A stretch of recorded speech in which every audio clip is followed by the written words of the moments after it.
Olá, tudo bem com vocês? Como vocês estão nesse dia? Gente, vamos lá. Então, ontem, vamos dar continuidade aqui, né? Ontem nós estávamos falando as bênçãos do rei. Aí nós começamos e falamos então que ele nos ama. Hoje nós vamos falar que o rei abençoa a igreja com santidade. Ainda em Apocalipse 1, nós vamos usar, né, ainda o capítulo 1, versículo 5. Ele que nos ama e nos libertou dos nossos pecados. Então, ele nos libertou dos nossos pecados. O texto revela um ato de redenção consumado. Jesus quebrou os grilhões do pecado e nos purificou.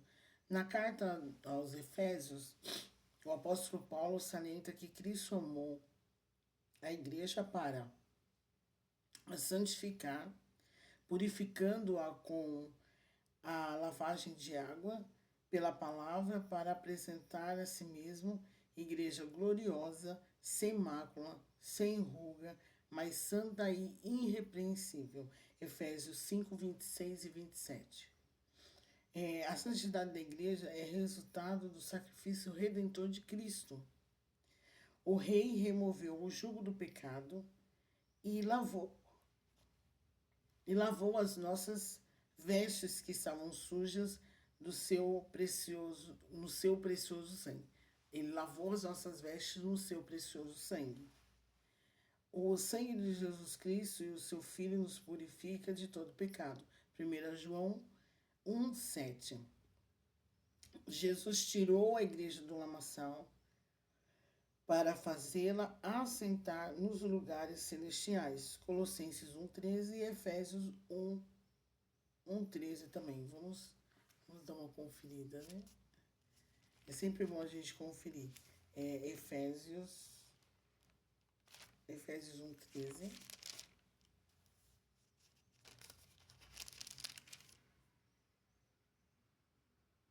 Em que também vós, depois que ouviste a palavra da verdade, o evangelho da salvação, tendo nele também crido, foste selado com o Espírito Santo da promessa. O outro é Colossenses.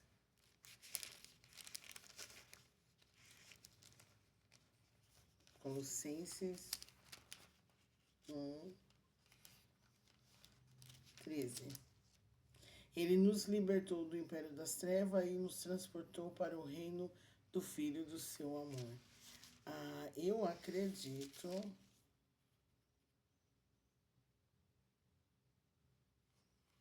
Bom, vamos ficar assim, né? Porque é normal, gente. É normal a gente colocar um versículo e ele não se encaixar com o que nós estamos estudando. Tranquilo. Então, o rei abençoa a igreja com santidade. Ai, perdão, gente. Não tô com sono ainda. Então, vamos lá. O texto, né, que nós lemos, ele revela, então, a redenção consumada. Então, Cristo, além dele nos amar, ele quebra os grilhões do pecado. Ele tirou a igreja do lamaçal do pecado e nos transportou para o reino da sua luz. Ele lavou as nossas vestes, ele nos purificou.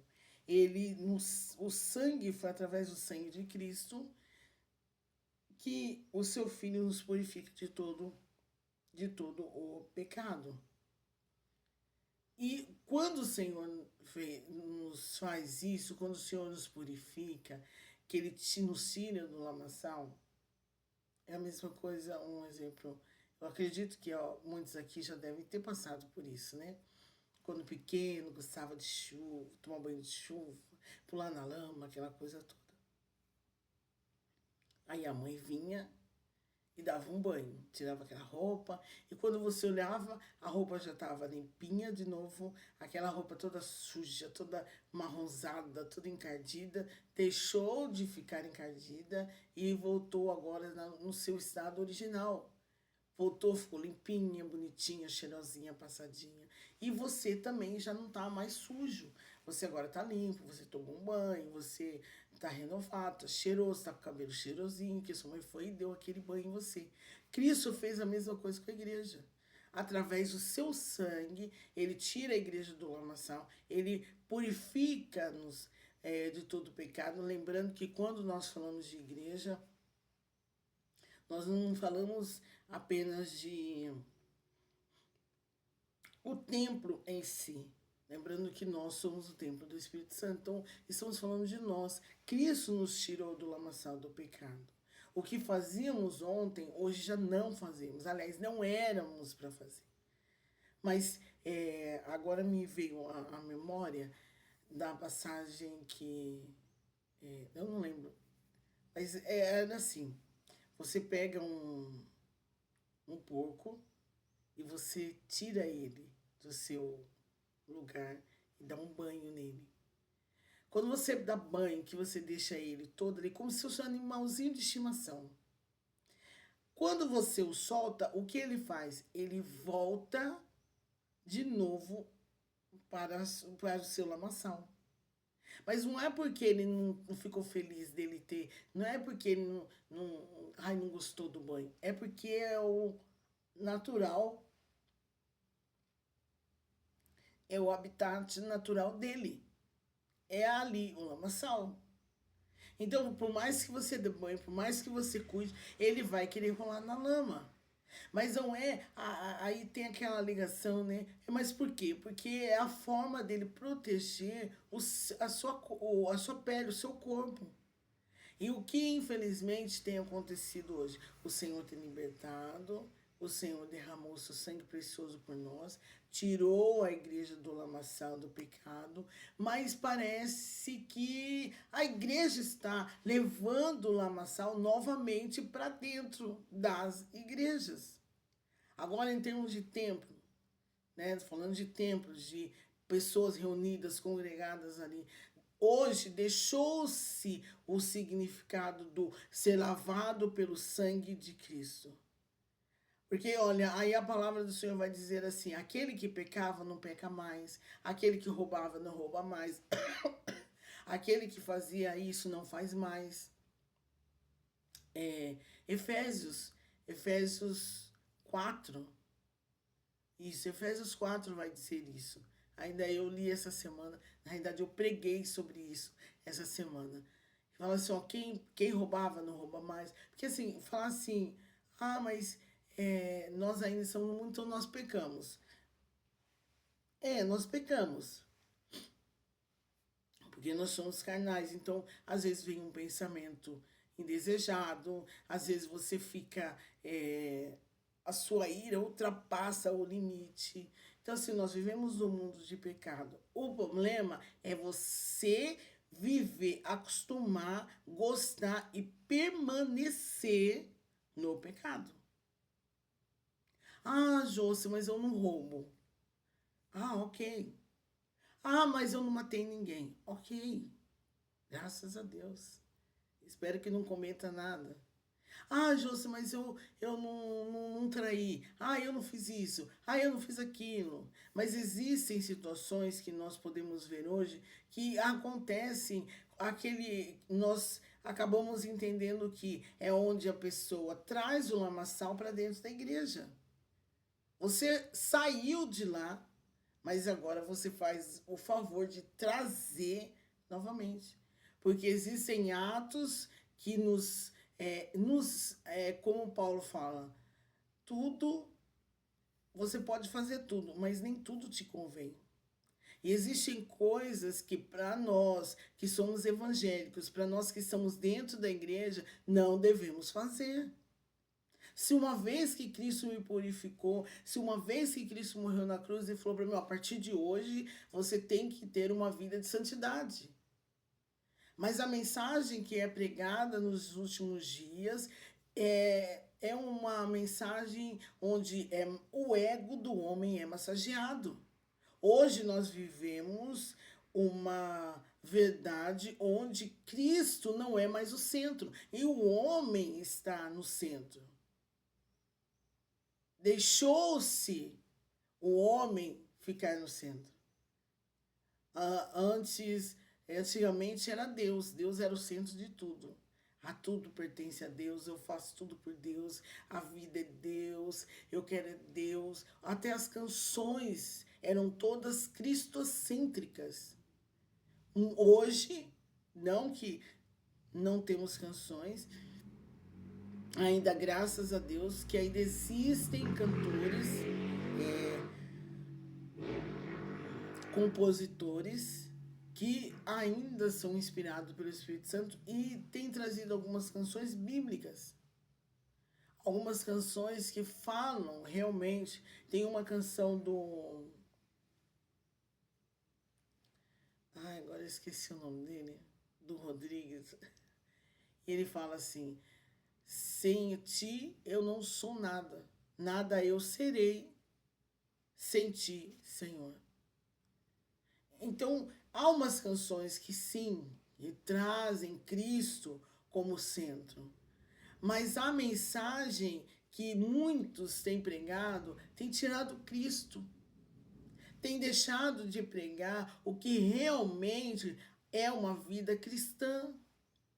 O que realmente nós precisamos para essa caminhada alcançarmos o céu. E tudo isso se resume aqui, a santificação. Josué vai falar quando Deus fala com ele: santificai-vos hoje, porque amanhã farei maravilha no meio de vós. Tudo leva a uma vida de santidade, a uma vida de oração, a uma vida de busca, a uma vida de negar as coisas do mundo e viver as coisas de Deus.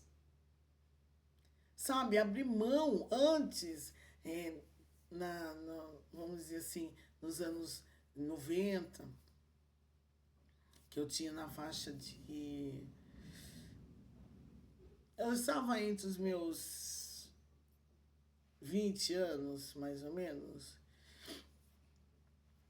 E aí, bem nessa época, um pouquinho antes, logo que eu decidi a me batizar, um pouquinho antes, quando a gente já estava na igreja lá e nós tínhamos, era levado, nós éramos levados a ler a Bíblia, a buscar de Deus, a viver uma vida intensa com Deus. Então nós aprendemos a deixar as coisas do mundo. Então nós sabíamos o que era certo e nós sabíamos o que era errado. Era trazido e mostrado para nós biblicamente o que significava ser purificados pelo sangue de Cristo. Olha, o que você fazia ontem, quer ver? Vamos lá em Efésios. Eu vou colocar esse versículo também. Efésios 4. 4:28. Aquele que furtava, não furte mais, antes trabalhe fazendo com as próprias mãos o que é bom, para que tenha com que acudir ao necessitado. O versículo 26. Irai-vos e não pequeis, não se ponha o sol sobre a vossa ira, nem deis lugar ao diabo. Você pode continuar meditando em Efésios 4, a partir do versículo 25, quando Paulo está exortando,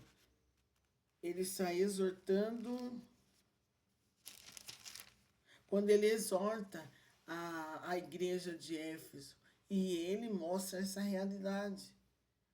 Qual tem que ser a nossa posição com relação à santidade? Sermos separados, gente. O que está acontecendo nesses últimos dias é que nós estamos nos misturando e nós não estamos nos separando. Ah, porque Deus é amor. Nós falamos que Deus é amor, mas Deus é justiça também. Lembra que eu falei para vocês que Deus ele é amor, mas que no finalzinho, que Jesus ele nos ama, mas que se nós não andarmos conforme ele nos deixou os mandamentos, nos deixou as instruções de como é uma vida com Cristo. Se nós não andarmos da maneira que Ele quer, que Ele deseja, nós não alcançaremos o reino. Ah, mas Deus é amor, sim, ele é amor, mas ele é justiça também. E ele nos mostra, ele falou assim, ó, eu me sacrifiquei para e o meu sangue veio para a purificação dos vossos pecados. Dos vossos pecados e delitos. Então vocês não têm que permanecer na mesma coisa. O que você fazia ontem, hoje você não pode fazer. Você tem que ter essa convicção através do Espírito Santo que o que você está fazendo é errado. Que o que você está fazendo não convém a uma pessoa que se diz, eu sou evangélica. Você já viu algumas pessoas, eu já vi, passei por isso e fiquei morrendo de vergonha. As pessoas chegam e fazem escândalo, e gritam, e faz isso. Quando você olha, você fala, nossa, é crente. Aí eu pergunto, por que que o crente não tem paciência de esperar? Por que que o crente tem que dar escândalo? Por que que o crente tem que fazer um auê em algumas coisas que são totalmente desnecessárias? Uma vida com Deus, ele te ensina a ser paciente. Ai, Deus dá-me paz. Eu tenho um livro que vai falar assim, não existe paz sem guerra. Como que você vai saber que você está em paz? Em meio à guerra, em meio às tribulações, você está tranquilo.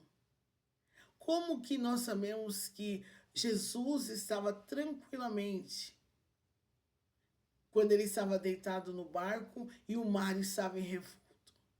Ele estava em paz. Isso é você saber ter paz. Não pense você que para você saber o que é paz, você vai para um lugar lindo, maravilhoso. E sim, você sente uma paz tranquila. Mas paz é você estar num trânsito congestionado e buzina e pá, e aquele calor. E você tá ali tranquilamente, relaxado, confiante que você vai chegar no seu destino. Não existe paz sem guerra. Mas é essa paz que você encontra com Cristo. Desafios nós temos, muitos, mas nós temos a certeza que nós vamos conseguir avançar todos eles. Viva uma vida de santidade hoje. Pergunta para Deus, Senhor, onde é que eu estou errando? O que é que eu estou fazendo que não tem te agradado? Onde eu posso mudar para eu seguir nessa caminhada? E eu tenho certeza que o Espírito Santo vai te encaminhar do jeito e na posição certa para você chegar aos céus e glorificar o nome do Senhor. Não dê ouvido às pessoas que falam, mas isso não tem problema, mas isso pode. Se não estiver dentro daquilo que Deus estabeleceu para a nossa vida como cristão, que é viver totalmente separado das coisas deste mundo, não siga, não vai adiante, não vai dar certo. Amém? Que Deus te abençoe e amanhã estaremos de volta para falar sobre o rei abençoa a igreja com autoridade e serviço. Deus abençoe a todos vocês.